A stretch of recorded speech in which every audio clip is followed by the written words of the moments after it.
জাতীয় সংসদ নির্বাচন এবং আসন্ন পবিত্র রমজান মাসকে কেন্দ্র করে বৈধপথে দেশে অর্থ পাঠানো বাড়িয়েছেন প্রবাসীরা। চলতি ফেব্রুয়ারি মাসের প্রথম 18 দিনেই দেশে এসেছে $2 বিলিয়ন বেশি রেমিট্যান্স। এই ধারা অব্যাহত থাকলে মাস শেষে তা $3 বিলিয়ন মাইলফলক ছাড়িয়ে যাবে বলে আশা করা হচ্ছে। সংশ্লিষ্ট বিশেষজ্ঞরা বলছেন, নির্বাচন ও রমজানকে ঘিরে পরিবারের অতিরিক্ত খরচ মেটাতেই প্রবাসীরা দেশে বেশি অর্থ পাঠাচ্ছেন। রেমিট্যান্সের এই ইতিবাচক প্রবাহ দেশের বৈদেশিক মুদ্রার রিজার্ভকে আরও শক্তিশালী করবে।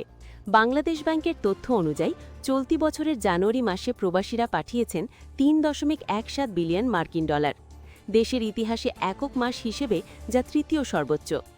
এর আগে ডিসেম্বরে এসেছিল $3.22 বিলিয়ন এবং সর্বোচ্চ রেকর্ড ছিল গত বছরের মার্চে ঈদ উল ফিতরকে কেন্দ্র করে। চলতি অর্থবছরের মাসভিত্তিক হিসেবে দেখা যায়, জুলাই থেকে জানুয়ারি পর্যন্ত প্রতিটি মাসেই রেমিট্যান্স এসেছে $240 থেকে $320 কোটি মধ্যে। আর 2025-26 অর্থবছরের জুলাই থেকে 18 ফেব্রুয়ারি পর্যন্ত মোট রেমিট্যান্স দাঁড়িয়েছে $2156 কোটি, যা গত অর্থবছরের একই সময়ের তুলনায় 22.3% বেশি।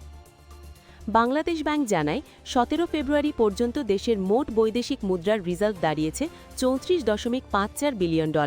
তবে আন্তর্জাতিক মুদ্রা তহবিলের BPM-6 পদ্ধতি অনুযায়ী প্রকৃত রিজার্ভ $29.86 বিলিয়ন।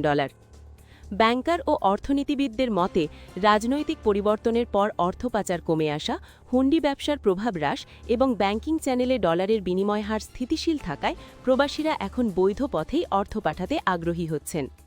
সব মিলিয়ে রেমিট্যান্সের এই ঊর্ধ্বমুখী ধারা অর্থনীতির জন্য স্বস্তির বার্তা দিচ্ছে, যা রিজার্ভ শক্তিশালী করার পাশাপাশি সামগ্রিক অর্থনৈতিক স্থিতিশীলতায় গুরুত্বপূর্ণ ভূমিকা রাখবে।